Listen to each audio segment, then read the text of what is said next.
Okay, when you were in high school, did your mom, could she have explained to someone what the SATs were and why they mattered and what that whole thing was? No. In fact, when we were driving to Stanford, she kept calling it Stancliff. She'd never heard of it.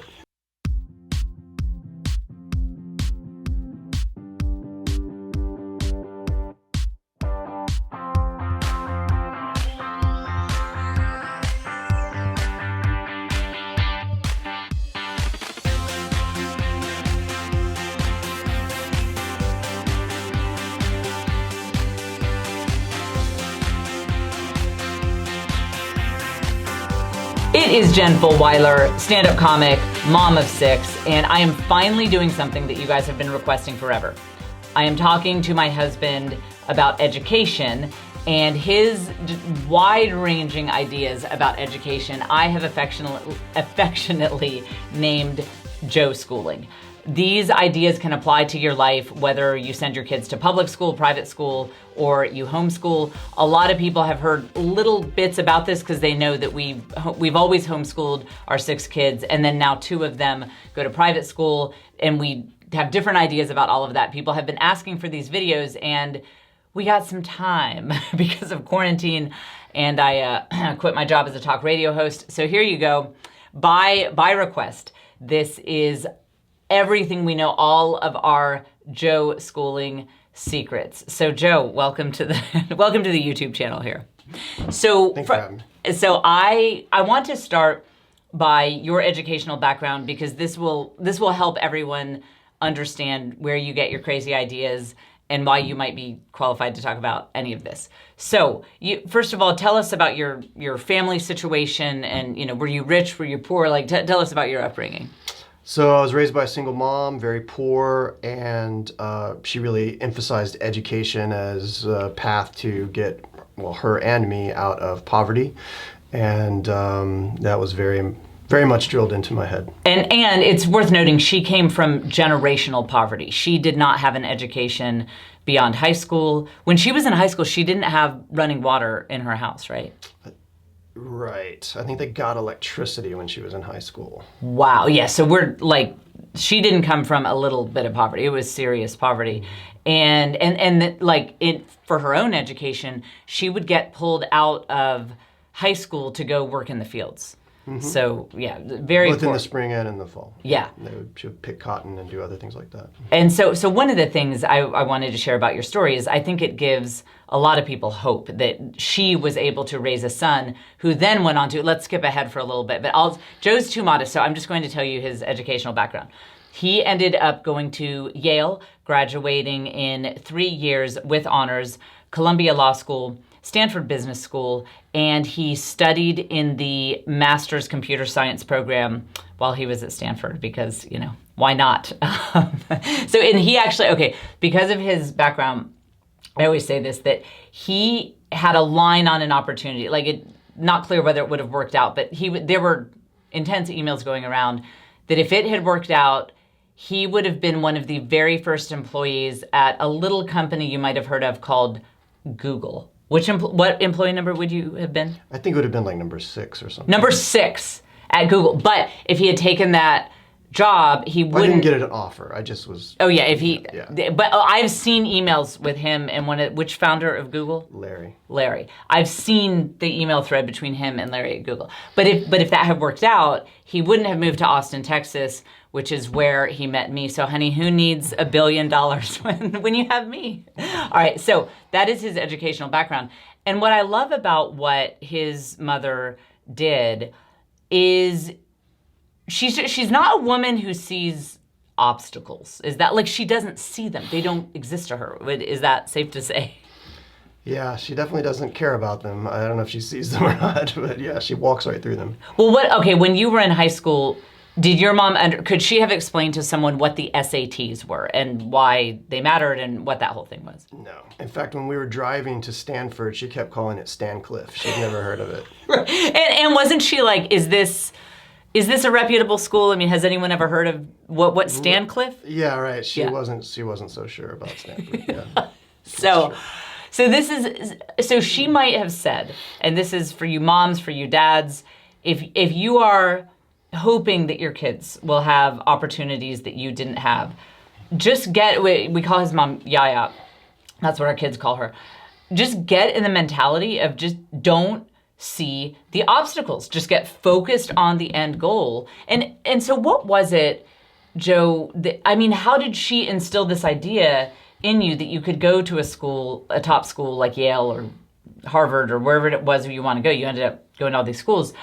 How did she instill that in you and make you feel like that was possible? Because it seems like you would look around your circumstances as a poor kid coming from generational poverty and be like, I can't go to Yale. Like, what? Like, well, she started saying that stuff when I was like 6 years old. So I didn't know what any of these schools were. I had no idea. So, if your parent tells you something, you just believe it, So I just sort of grew up thinking that I was going to go to a top school. Didn't you say that when you drove your red pickup truck from your home in Houston, Texas, up to Yale, that when you first got up there, you actually wondered, like, is this the real Yale, like the one, or did I like sign up for the wrong school? I was actually worried about that. That's so and funny. my truck broke down in Philadelphia. Transmission went out, and I jumped in a car. I was caravanning with another student who was coming from Houston, and when we finally got to the campus and I saw the Gothic buildings, that's the moment when I finally relaxed and thought, okay, this is the right Yale. This must be the real Yale. The one I was thinking of. Yeah, so I think that's one of the big things that I want all parents to take away from your story is that dream as big as you want for your kids and just don't see the obstacles. Just keep plowing through. And I do think to some extent, though, your mom's vision did connect with something that was a natural fit for you. Studying education, I do think that is something that's kind of who you are as a person. Actually, let me jump in to say this. He recently was looking up something about celestial navigation on ships. How do you navigate by the stars? And he just couldn't find a clear answer. How long did you spend on this? 3 days. Oh no, that's not true. It was so much more than 3 days. It would be like 3 full days. I was trying to get in touch with my husband about life, things, important things, and he was like, I don't know. It's like that Mars is lined up with Venus, and I have to like go outside and look and figure out if I were ever on a boat and I had to navigate by the stars. So it's definitely your temperament, right? Yeah, and I don't know if it's become my temperament or if it just naturally would have been, but I've wondered that before. What would have happened if I just couldn't do the work academically? And I don't think it would have been that different. My mom, what she always said was just do your best. And, you can tell as a parent if your child is trying. And so I think it still would have been a good philosophy and it still would have served me well, And so for the parents who are, we're talking about education, Joeschooling, that's what the series is going to get into. But one of the things that I always think is very important is to help your kids set big dreams in a way that is a fit for them and works for them. And having 6 kids, you and I know that kids have very different temperaments and very different destinies and things they're going to be good at. And so certainly your mom had a dream of getting out of poverty, breaking this cycle of generational poverty. What do you think she would have done if you had turned out to be a kid who, let's say you were obsessed with sports, but you just academics just weren't coming together for you, even though she saw that you were trying? So I just want to make one note before I answer that. It's interesting that we're not doing Yaya's philosophy we're doing her philosophy maybe, but we're not terrorizing our kids about education. But what I think she would have said, that's great, do sports as much as you can after you get your homework done. Because sports are probably not going to be a good way to, make a living and support a family. Yeah. And I think that one of the big takeaways that we learn from your story that all parents can apply is your mom had a vision. And I think that parents don't do enough vision setting. And her vision was very simple. It's very narrow. It was, we will get out of this cycle of being so poor that you don't even have electricity and running water. Like one way or another, this ends here, this stops here. And I've noticed so many parents, they're great parents, they're doing a great job at life, but they never pause to do that vision setting. What do we stand for? What do we want out of life? And I think that if I were to distill the main lesson from your story, I think that's the main lesson that I take away is your mom had a vision, right?